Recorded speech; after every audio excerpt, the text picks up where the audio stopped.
imitating the wrap-up on the Butcher Benton package. I'm Lieutenant Dick Chasen. This hadn't been a routine case, and to find the answer, I've had to put a lot of little pieces together. It began on the day most cases can be called closed. It was the day before the butcher was to be executed. He was visited by his attorney, Paul Lowe, in the death house. It was at this first meeting the Butcher Benton case took its first switch. Well, that's it, Butcher. The evidence against you was so strong, the governor turned down your appeal. You're a rotten liar, Lowe. You started railroading me from the beginning of the trial. And now you're still trying to throw me curves. Look, I don't blame you for being edgy, but get this straight. I didn't double-cross you. I never worked harder for a client. You mean you never worked harder for a client to get him sentenced? You were a fool, Butcher. If you hadn't tried to double-cross Squeamy Ellis and Joe Marcelli, they wouldn't have turned state's evidence against you. But you had to get greedy. You wanted to keep the whole $600,000 for yourself. Well, the boys got sore, and I don't blame them. It was all your idea. You planned the whole job. You hired us. When you found out I'd staged the money, you decided it was time for me to die. You got those two crumbs to turn state's evidence on me. You stinking rotten mouthpiece. We both know that isn't true, Butcher. Now, look, what's the sense in not giving me the money? It's not gonna do you any good. Well, I'll have the satisfaction of knowing that none of you three crumbs are gonna spend it. What about Eva? Don't you owe her something? You tell me where the money is, I'll see that she gets your share. I've got a different idea. I'm gonna kill you and Squeamy and Joe. Then I'll take care of Eva myself. You thick-headed ape, you're gonna die tomorrow. Remember what I said. I'm gonna get you, all three of you. Even for you, Butcher, that'd be quite a trick. So long, dead man. Remember what I said. I'm gonna kill you, all three of you.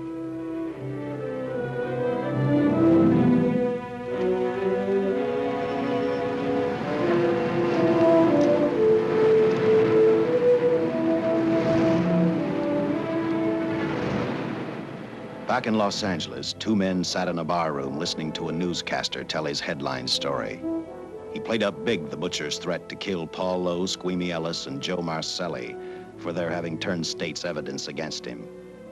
Squeamy Ellis didn't seem happy over the butcher's threat. Neither did Joe Marcelli. But they had figured, once a dead man, always a dead man.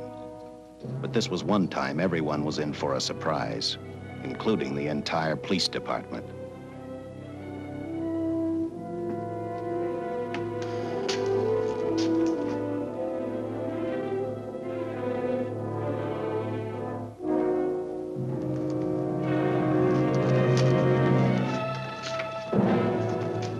Seen the headlines, Captain? Teletype just came in from San Francisco. Butcher's execution is set for 5 o'clock this afternoon. And like the newspapers say, he still refuses to talk about that stolen money. Well, I still have hopes of coming up with something. That's what I dropped by for, Dick. With Butcher's execution, the department's marking it case closed. That means you'll be reassigned. I've spent a whole year trying to break this case. As far as I'm concerned, Butcher's death is just the beginning. Of course, I can't prove it, but I think that Paul Lowe was the top man. And even though I have to keep working on it while off duty, I'm going to get Lowe, Squeamy Ellis, and Joe Marcelli. Okay, Lieutenant. Officially, I've taken you off of the case. Unofficially, I wish you luck. Do me a favor. Keep me posted. Will do. Thanks, John. I headed for Eva Martin. She worked in a local burlesque house. I'm a cop, and my job is to ask questions and get answers. So I decided I might as well start again with her.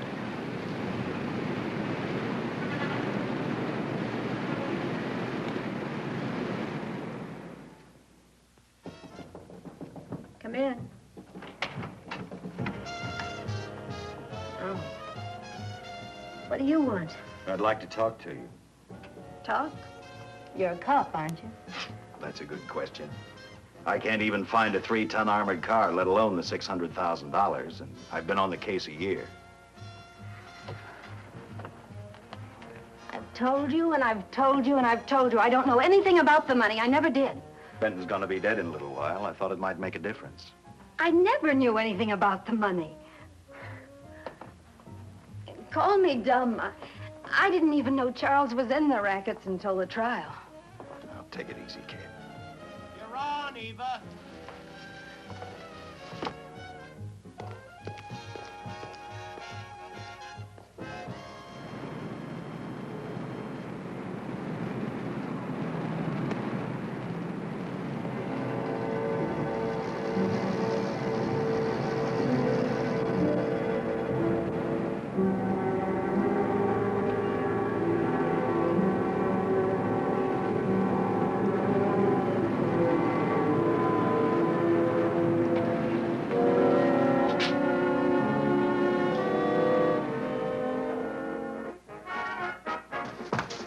Honey, here's your wrap.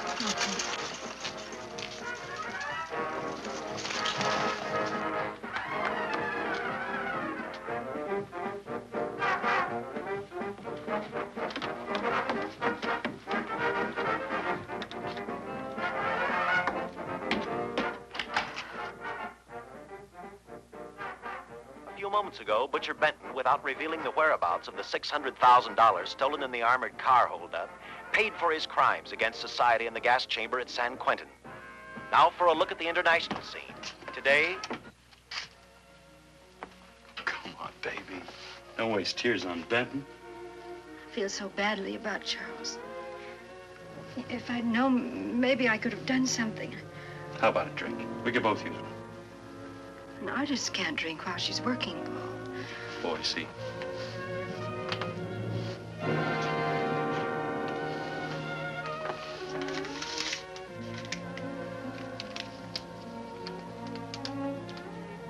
What's that? Well, now what's the matter? It's a message from Charles. He told me to open it if he died. Finale, Eva. All right. How about a steak after the show? No, thanks. Not tonight, Paul.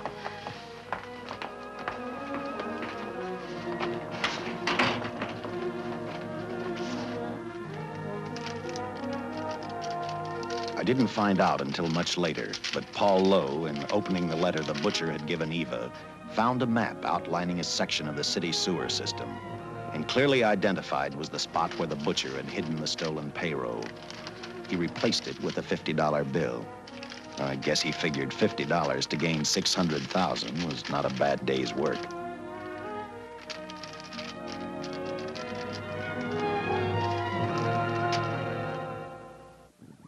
And a few hundred miles away in San Francisco, the case took another switch, which turned the next 72 hours into one long, hideous nightmare.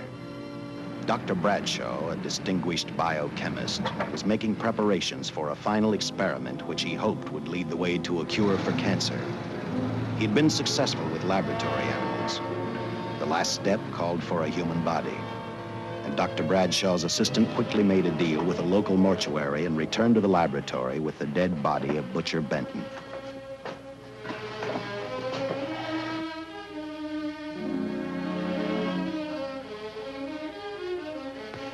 You made good time. Well, I didn't waste any. Any trouble? No, I just handed the money over and moved the body into your station wagon. That was that. Good. Get a syringe.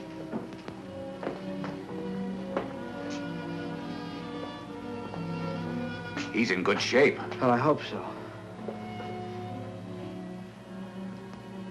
We'll get other blood samples later. We'll run this one through fast. Right. Now wheel him into the machine and then raise him. Right.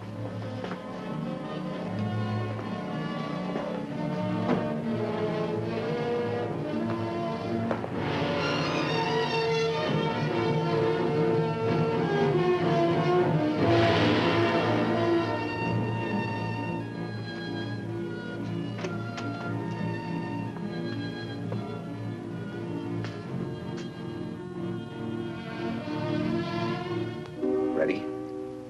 You mean you're going to give him 287,000 volts? Yes, yes. I'll get the fluoroscope set. We'll check with that before we start dissecting. Turn off the lights.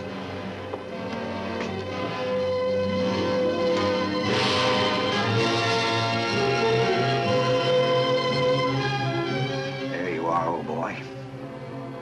If you respond properly and my theory is sound, you'll be more famous dead than alive. Throw the switch.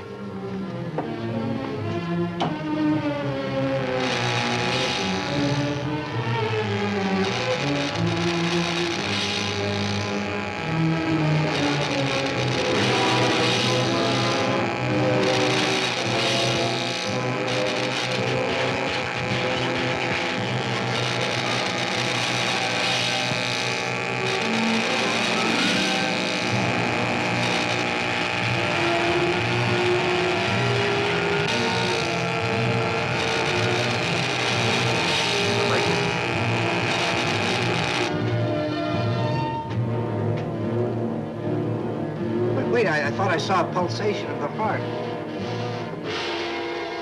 You're right. Dr. Bradshaw is beginning to breathe. You've brought this man back to life. No. The heart muscle has simply responded to a terrific electrical shock, that's all. Yes, but it does prove that the cells still function.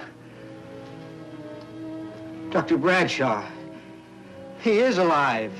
A shock reaction, it can't last. His cells are multiplying now, if your theory is right. If we could keep that reaction going longer. But it's worth a try. Get the body out.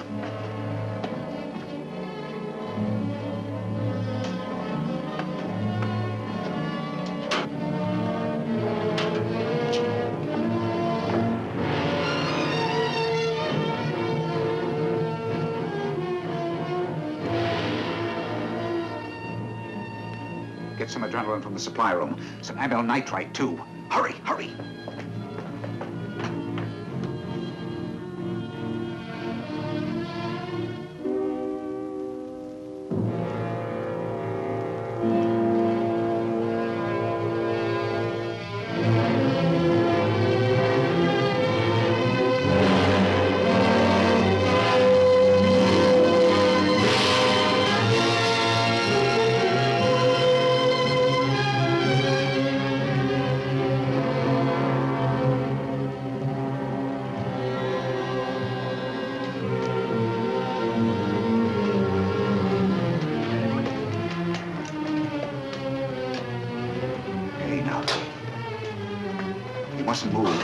Your heart can't stand the strain.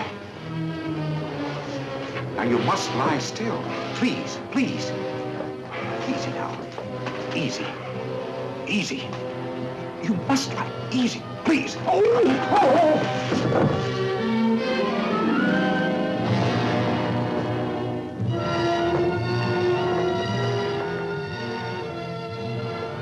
Dr. Bradshaw's experiment had given life back to the butcher. He tried to talk, but the electrical voltage had burned out his vocal cords. Yet it hadn't destroyed his brain. He knew who he was. He knew who he hated. As he stumbled about the room, I think he thought only about one: kill Lowe, Squeamy, and Joe Marcelli. The tremendous electrical voltage that Dr. Bradshaw had given the butcher had increased his cellular structure to the point where he was no longer a man. Dr. Bradshaw's experiment had created a vicious, brutal animal with an almost inconceivable amount of strength. Dr. Bradshaw must have believed the butcher's regained life would last for only a few minutes. Therefore, instead of calling for help, the doctor decided to handle his creation alone. Now, easy, Benton. Just relax. I'm a doctor. I want to try to help you. Do you understand me? You're in my laboratory. The execution was carried out and you were declared dead. I tried an experiment on you and brought you back to life, although I didn't intend that. Now, you've had a great shock. Now come and sit down. Now, be quiet. Now, come and sit down. Take it easy. That's the boy.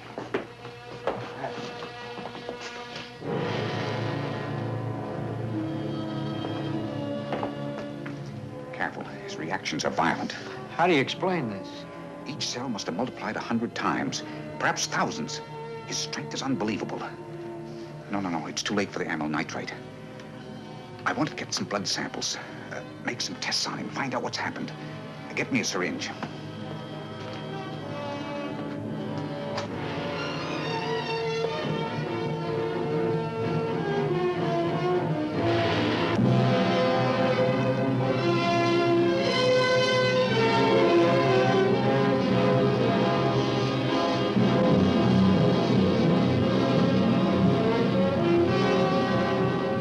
Why won't the needle penetrate the skin?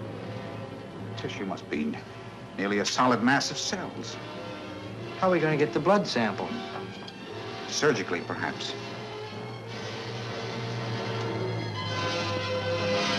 Now, easy, man. Take it easy. You can't leave here now. I'm responsible for your being alive.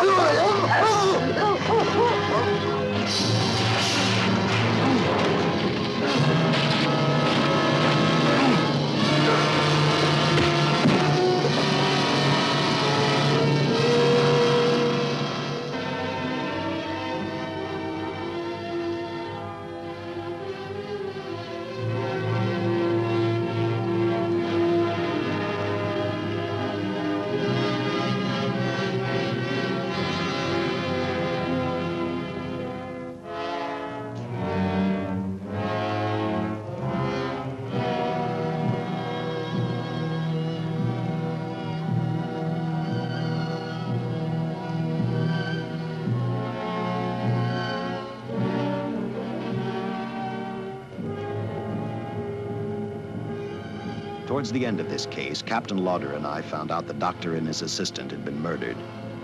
But I'm getting ahead of my story. The butcher didn't know how he had been brought back from the dead, and he didn't care. All he knew, he was alive. Then this monster-made man started thinking about Los Angeles.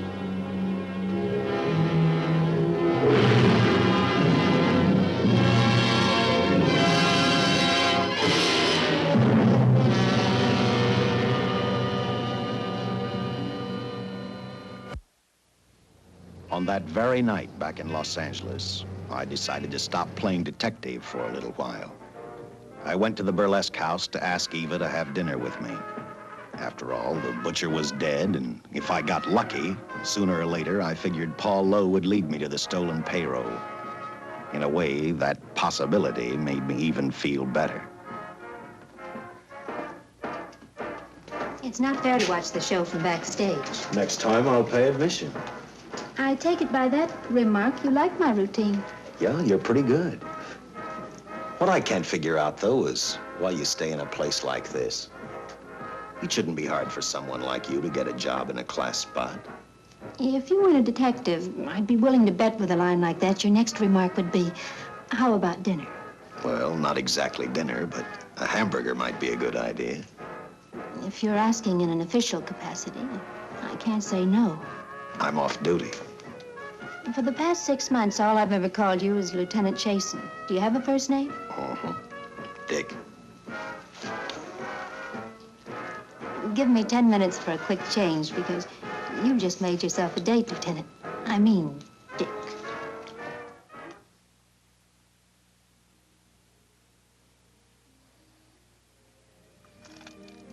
You know something, Dick? I haven't had hamburger in the front seat of an automobile with a guy in a lot of years. Well, from now on, we'll do it more often. It's funny. I always figured a policeman wasn't really a human being. I mean, unless he was arresting someone or trying to solve a case, he was unhappy. Shows you how wrong you are. In fact, everyone on the force gets fed up occasionally with the job they do. Maybe we're more human than anyone else. We see so much trouble, we get to hate the word. But as long as the world's filled with people, there'll have to be men who enforce the laws. What made you join the department? Now who's making with the questions? No, honest, I'd like to know. Well, it's really a very short story. When I got out of the Air Corps, I knocked around for a while. Well, I went to work for an oil company. One day, I went back to college on the GI Bill. just before graduation, I noticed all about the police department exams. Seemed a pretty good thing to do with your life, so I took the exams, passed, then went on from there. If I ask one more question, will you give me a straight answer? Try me. Am I still part of the Charles Benton investigation? I mean, right now. I don't think so. As far as the department's concerned, when Benton was executed, the case was marked closed. But inside of me, that's not good enough. I don't follow you. Well, the $600,000 is still missing. And a fast-talking underworld lawyer like Paul Lowe is walking around a free man. Someday, no matter how long it takes, I'll get him and the money. Until I do, the Benton case for me is not closed. I give you my word, Dick. Charles Benton never told me anything about the money. Oh, I've been sure of that for a long time. But how did you ever get mixed up with anyone like the butcher? As trouble ever started, just happened. I had a roommate who used to date Benton all the time. One day she packed and left for Chicago. Benton carried a torch for her, and he used my shoulder to cry on. First thing I knew, we were having dinner together, and a few weeks later, I was labeled by the police as this #1 suspect and Benton's girl, but it was never like that. I made only one mistake. I felt sorry for him. You mean, until he was arrested for the robbery and the killing, you had no idea how he earned a living? I know this is going to sound crazy, but I only went out with Benton a couple of times, and all we ever talked about was Madge, my old roommate. The last time I saw him, he tried to get too friendly, and that's when I told him he had the wrong girl. But like I said, I'd already made my mistake. What about the burlesque house? How do you two fit together? You sound like a lot of other people. I left a small town a couple of years ago because I won a beauty contest, and the first prize was a screen test. Da, da, da, da. After which, nothing happened? That's right. Only, it was pretty rough. And then one day I read an ad about girls wanted for a burlesque show. I auditioned and I got the job. You know something? It's like any other job. If you're looking for trouble, you can find it even in a schoolroom. Well, when the screen test didn't work out, though, why didn't you go on home? Well, first you have to have a home to go back to. My folks are dead, so Los Angeles was as good as any place else. I don't know about you, but I do 8 shows a day, and at this hour, I'm bushed. I know what you mean. Mind if I drive you home? No. And I'll tell you something else. I haven't minded anything about tonight. Not even the hamburger. I kept playing tag with Lowe. He made 4 telephone calls. 3 of them didn't interest me, but one did. The one to Joe Marcelli. I watched Joe head for his meeting with Lowe, and for some unknown reason, I began to get the feeling that this case was finally about to explode in my favor. You see what I mean? Well, look at that, will you? I seen him stagger on 2 legs, but he's doing it on 4. Shut up, you flea bag. Well, look who's calling names. At least I ain't a squealer, a stoolie. Ha! I warned you before. All right, Harry, that's enough. I'll take care of him. I want to talk to him. Okay, Mr. Lowe. But any future business you've got with this psycho, take care of it upstairs in your office. If you keep showing around here, sooner or later he's going to get slugged, cripple or no cripple. All right, shut up, Joe. Sit down.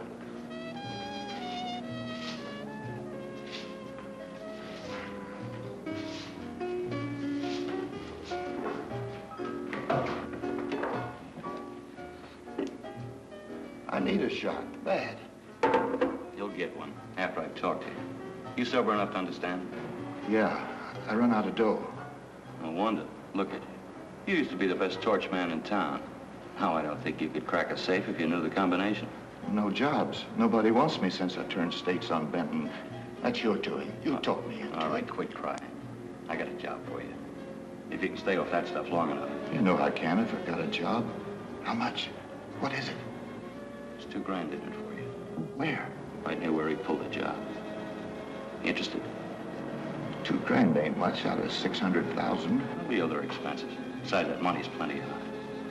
Now, you want it or do I get another boy? I'll do it. How soon do you want me to go to work? Set it up for tomorrow night. Call me before noon. I'm going to the races. 1. And that's all. The job's over.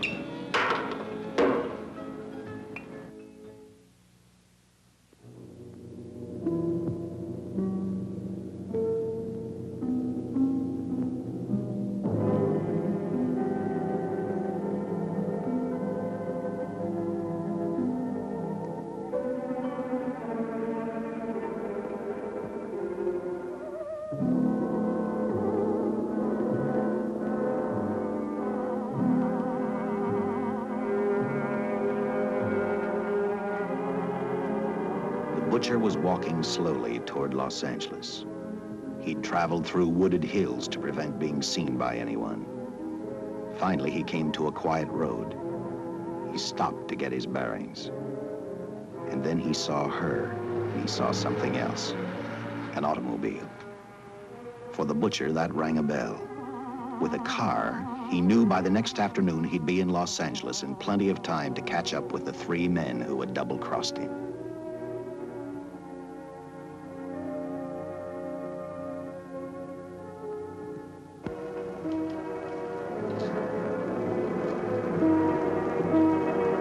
Well, see, you're a real gentleman to be helping strangers in distress. I hope you don't mind me using the babe here as bait. Quite a dish, isn't she? But that's what she gets paid for. Bait, that is. Yes, sir. She's a real shaker artist of my outfit. Carnival man myself. Just call me Connie. Yeah. Well, friend, we're in a little bit of difficulty here. Got a flat tire, brand new car, no tools in the back. Why, some of these dealers make my carnival grifters look like babes in the woods.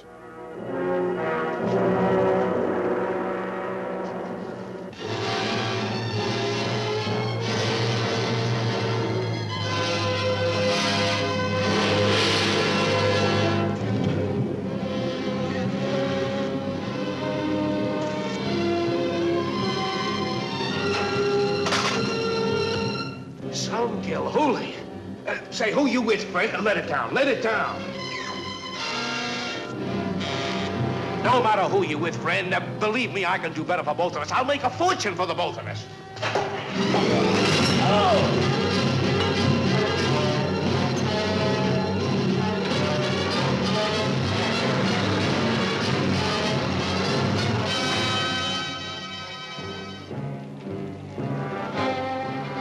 An hour later, the San Francisco Police Department sent out an APB. Squads were sent to various parts of the countryside.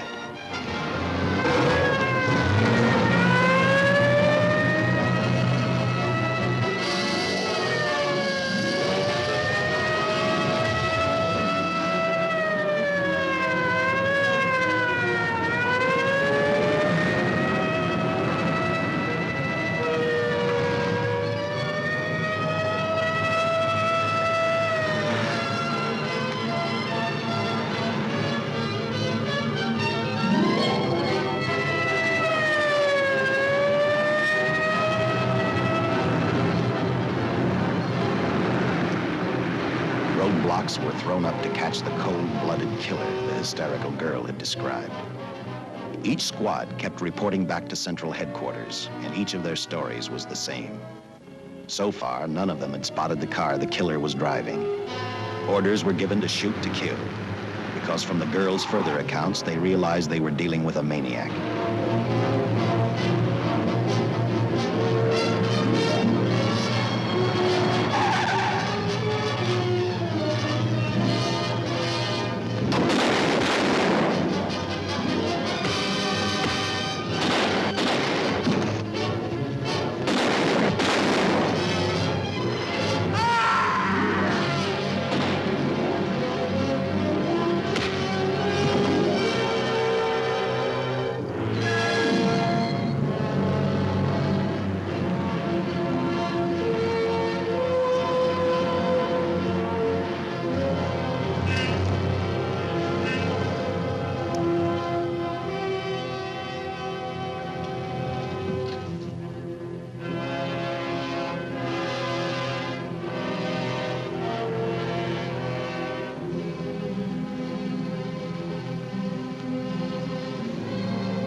I trust that this information will answer all of your questions. If I can be of any further service, let me know.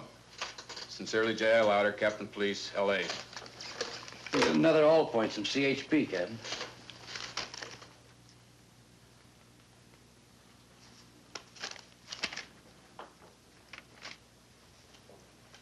These reports sound like they come from a bunch of loonies. You sure do. There it is. Sergeant. Yeah. I want Lieutenant Chasen to look these over as soon as he comes in. All right, Captain.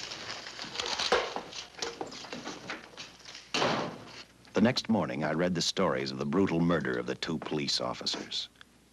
I also read the witness's statement about the bullets having no effect upon the killer. I felt sorry for the witness, and I thought about how easily a person's mind can become confused when suddenly they receive a brutal shock. I didn't believe a man existed who could not be stopped by a slug from a .45. Good morning, Captain. You and the rest of the force are going on 24-hour duty. Seen the headlines? You mean this guy that's running amok up north? Yeah, the latest report, he's killed 2 police officers. Made a getaway in a green coupe heading south.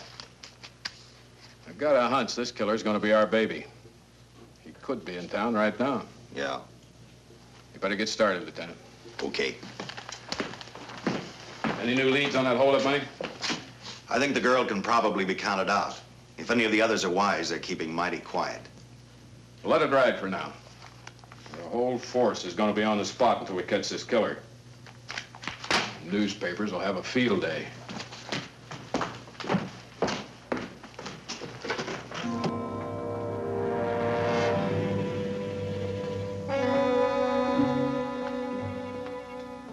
We were wrong about 2 things. The killer was already in our city, and we didn't know he was Butcher Benton. He headed straight for Eva Martin. He went to her dressing room to get back the map he had left in the envelope with her. He wanted first to check his money, then catch up with Lowe and the others.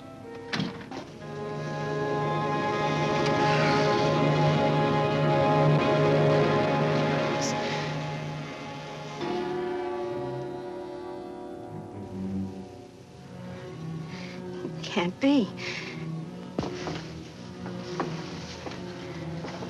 But you do look like him. Only different somehow.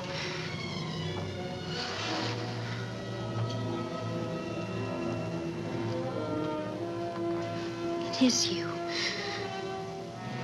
Why didn't somebody tell me? What's happened, Charles? Those look like bullet holes. Are they?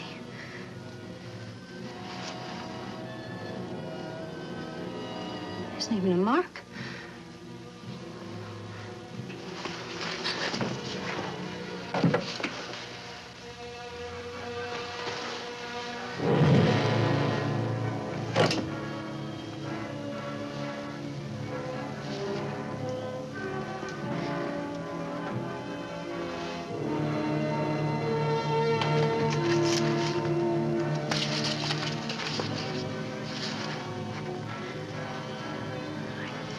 I opened it like you told me, and I found the $50. I didn't know why you left him. Paul didn't know why he was here.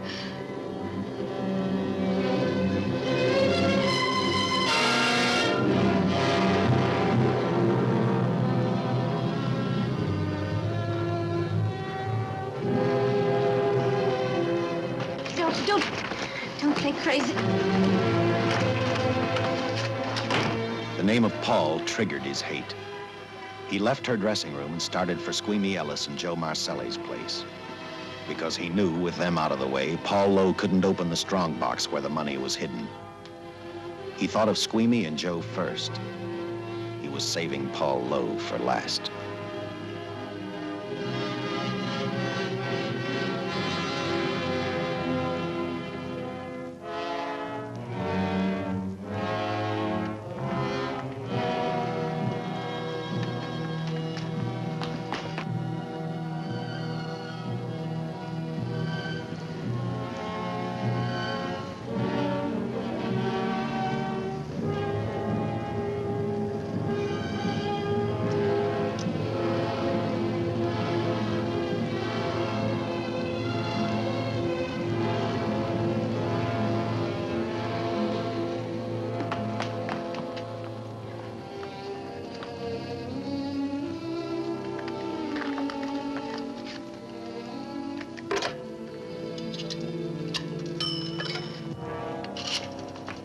Hey, Eva, can I borrow your eyebrow pencil?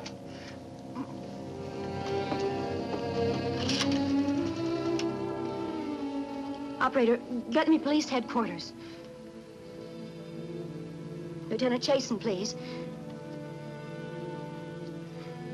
When do you expect him? Well, tell him Charles Benton is alive, and even bullets can't stop him. I'm not crazy. Just say a friend of Charles. He'll know.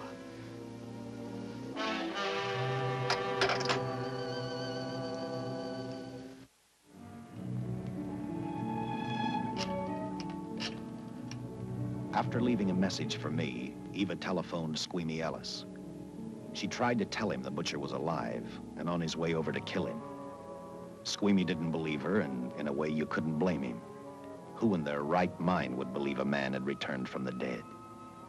What Squeamy actually believed was that the butcher, before his execution, had hired a killer to carry out his threat.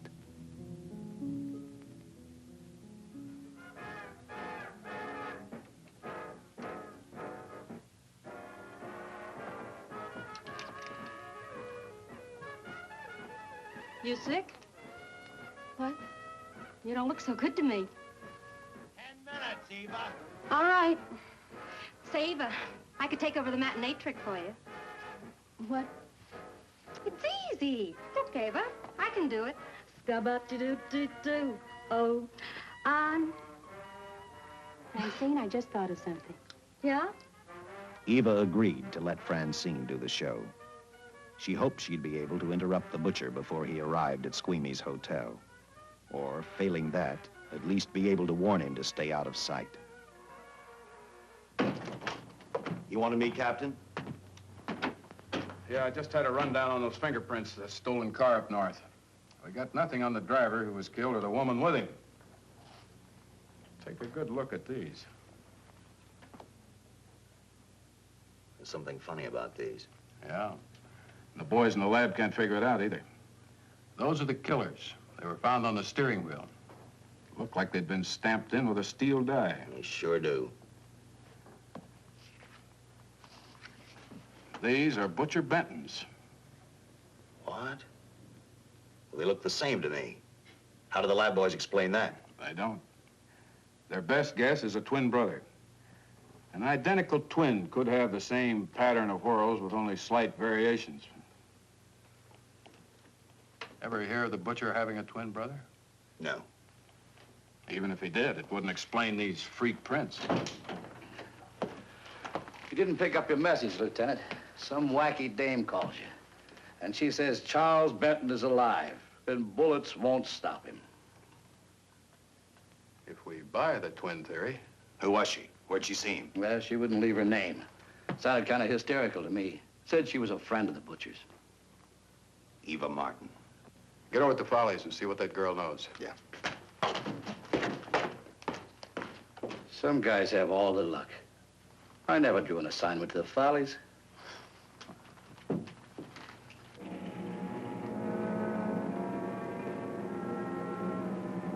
Meanwhile, the butcher headed for Squeamy's hotel.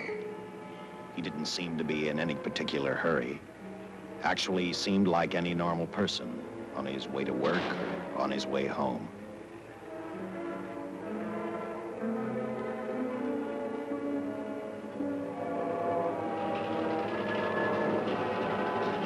He rode up Angel's Flight, arrived at the top, scanned the hotel building, and then noticed the only exit from Squeamy's apartment, a fire escape.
Butcher was figuring his next step. And as he looked at the dead cop, he thought about Paul Lowe, the next man on his list. Seen Joe Marcelli? Not since last night when I told him I didn't want him around here no more. Give me a shot.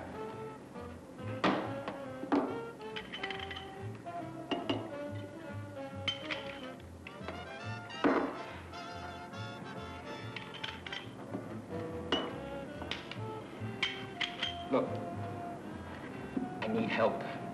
Just found out that Benton's hired a killer to get me.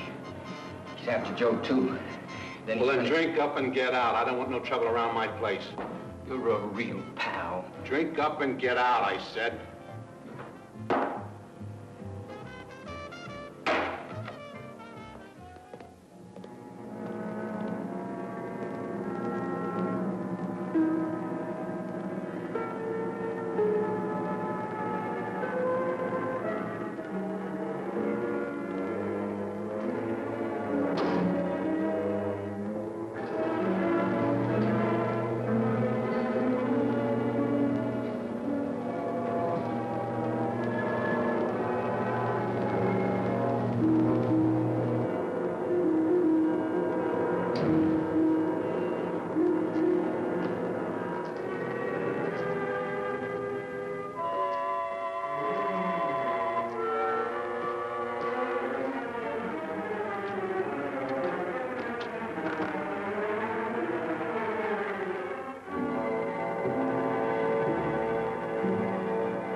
Operator, get me the police! Police! Yes!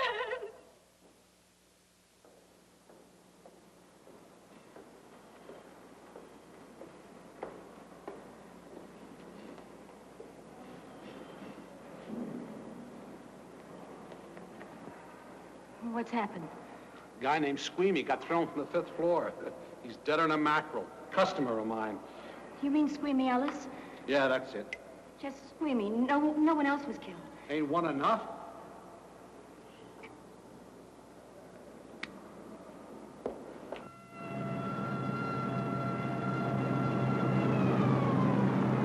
I tell you, the bullets never even phased him. He must have been wearing a bulletproof vest.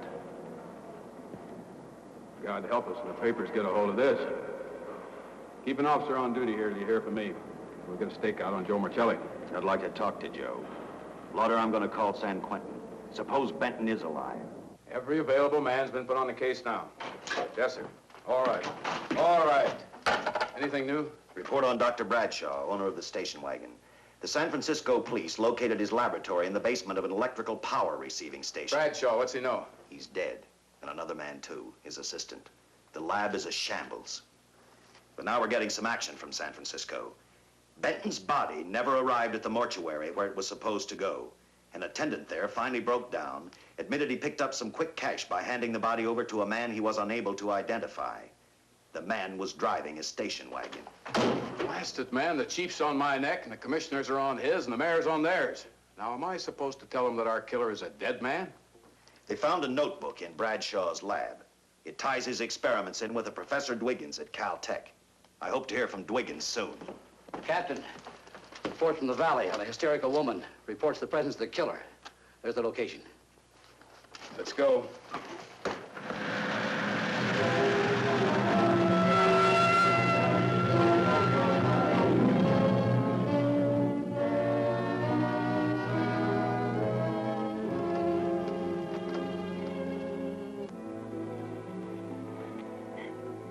You and your boyfriend had a little fight, and he got out of the car to take a walk. You noticed that he walked down toward the sump area in the direction where you'd seen those lights a short while before. What happened then, miss? Please try to tell us. Well, I just sat there a few minutes, I guess. I was pretty mad. Then there was a loud crash, like heavy metal, sort of, from down here. I got out of the car to get a better look. I heard Jimmy cry out something. I couldn't make out the words. Then down here, in a patch of light, was Jimmy. And coming toward him was this man. Big man. Lifted Jimmy up over his head like he didn't weigh a thing. Jimmy screamed. Just once, before he broke Jimmy's back. I heard it snap, not far away. Then I started running till I found this house.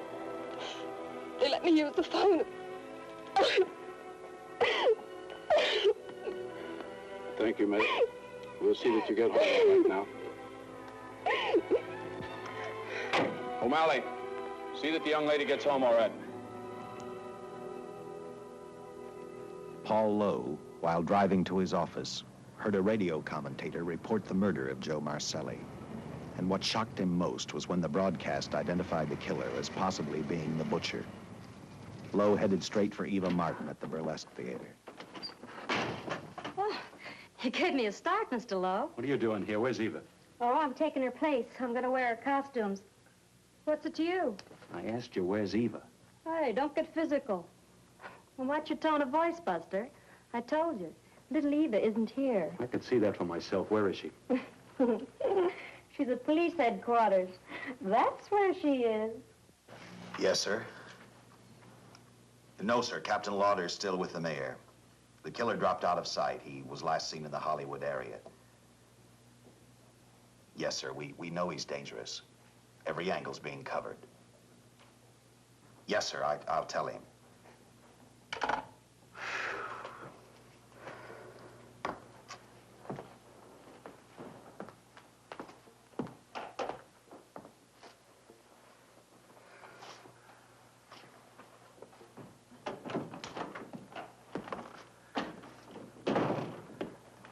Here, see how these fit. Low heels. I'm sorry. It's the best our wardrobe department can afford. Any idea how soon the captain will be back? Now, look, I'm going to see the captain. I'll have to wait here all night. Paul. Paul, Charles killed Squeamy and Joe. Joe, too? Benton? He's alive. I saw him, but nobody will believe me. I'm checking it. My guess is whoever killed them is on the trail of the money, Lowe. Now, maybe you better start talking if you know anything about it. I don't know anything. Did the butcher have a brother? No, no brother. It was Charles. I saw the tattoo on his arm. Look, I demand police protection. Where's the money, Lowe? You heard me. I demand protection. I know my rights. We put stakeouts on your office and home. Well, that's not enough. It's enough as far as we're concerned.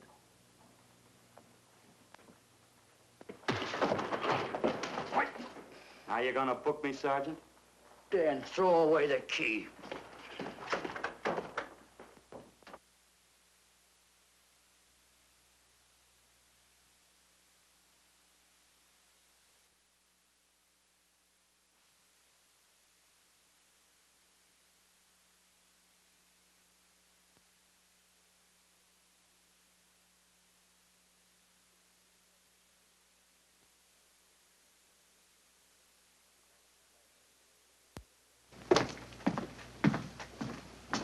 Thank you. Come up with anything yet, Dick? Oh, we've checked every hotel, motel, and rooming house in town. We've run a cross-check on every hangout Butcher ever used. Net results, blank. This is incredible.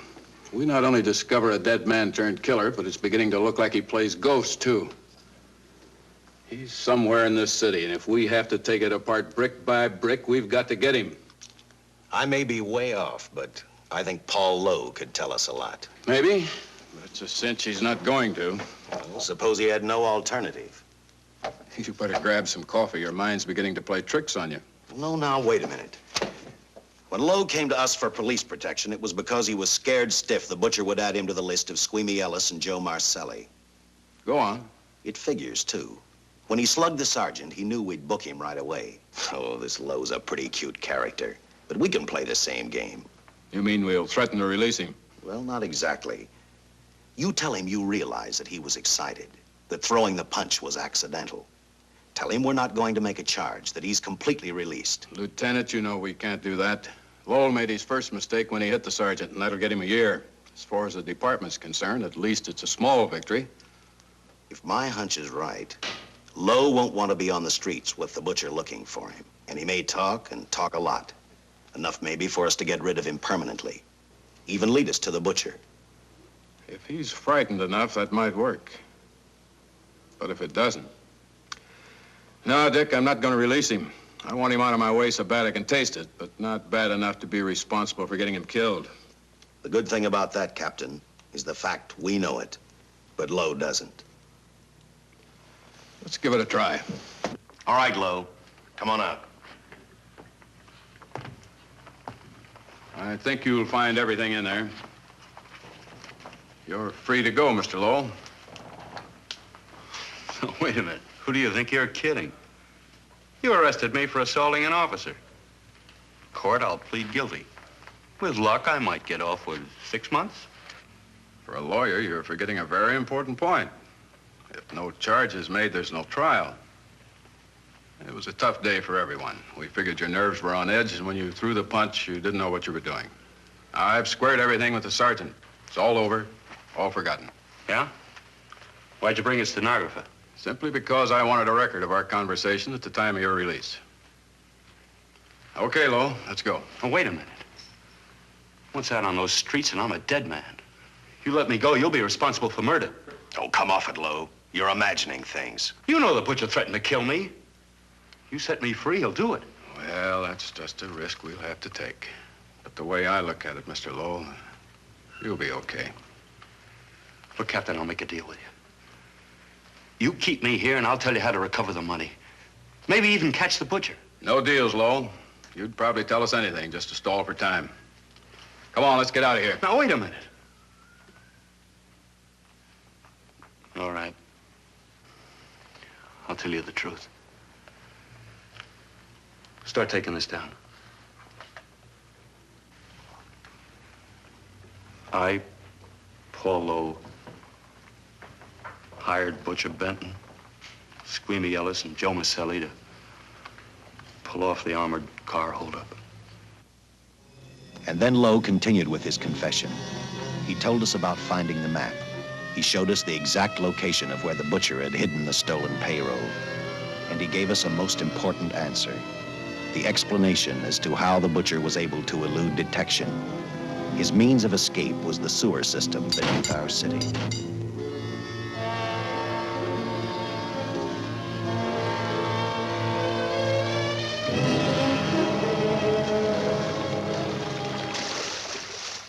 The department went to work fast. Every police squad in the city was detailed to cover a specific area. Every entrance and exit to the Los Angeles city sewer system of 700 miles was covered. Captain Lauder and I, along with several other squads, headed for the entrance where, according to the map, Butcher had hidden the money. Our job was to stop him, and that made me think of one specific question. When we found him, could this monster be stopped? I, for one, wasn't sure.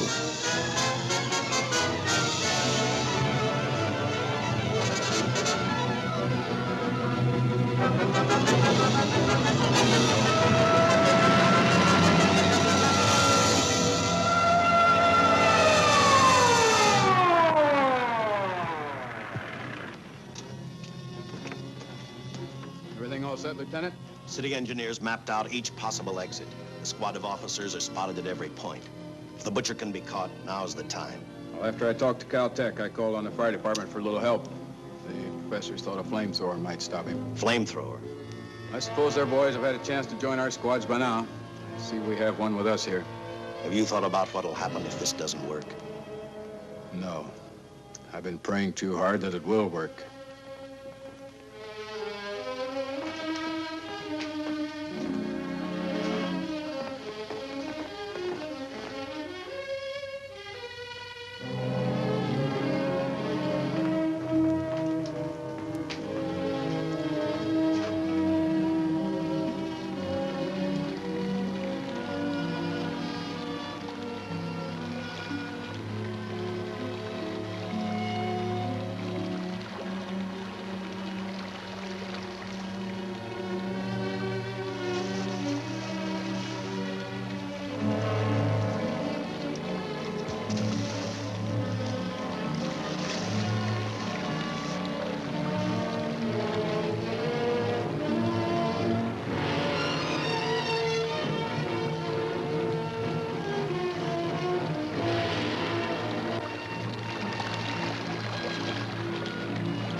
This is where we split up.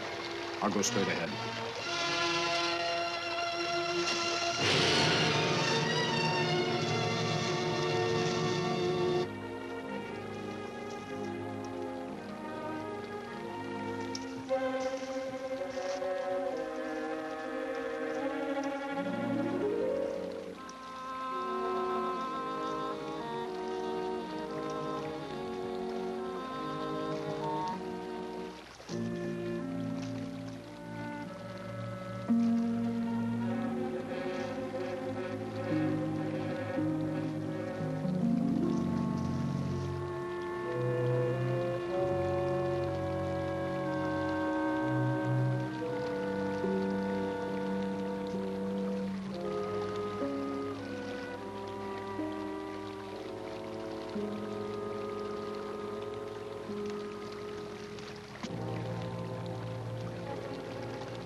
If this map's right, we're off our course.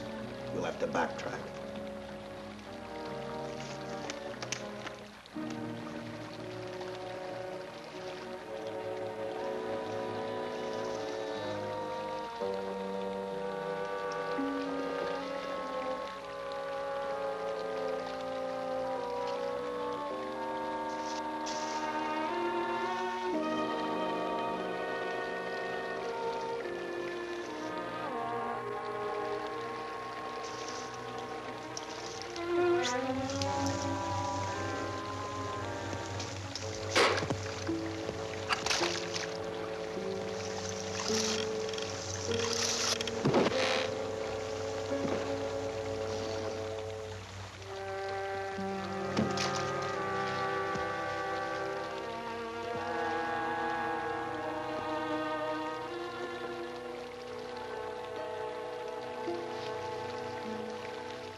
Let him have it.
And the tremendous shock of electricity that brought the butcher back to life destroyed him.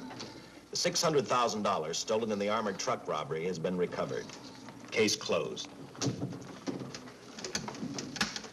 Well, here are the scientist's comments for your records. I had to fill in a few spots with my own guesses, but I guess that's about the size of it. Did you get any sleep? Oh, some. Not much. How's the girl today? Well, I called the hospital about an hour ago. She'd gone. Gone? Where?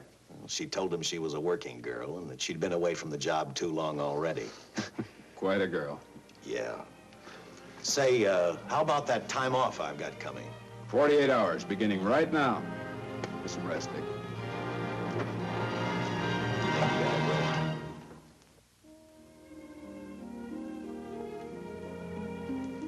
know something, Dick? The past 72 hours seem like a bad dream. That rest in the hospital today really gave me a new lease on life. Now that it's over, I can't believe it actually happened. The important thing is to remember it is all over. I suppose you'll be assigned to another case. I'll have to give up hamburgers in the front seat of the car for steaks in a restaurant. No, I've thought about that. In fact, I decided to do something about it. I started by talking the captain into a short holiday, and just about an hour ago, I got you fired. What? What did you do that for? I figured that being my wife would take up all of your time. Even if I wanted to say no, I couldn't. You're not supposed to say no to a detective. I figured that, too.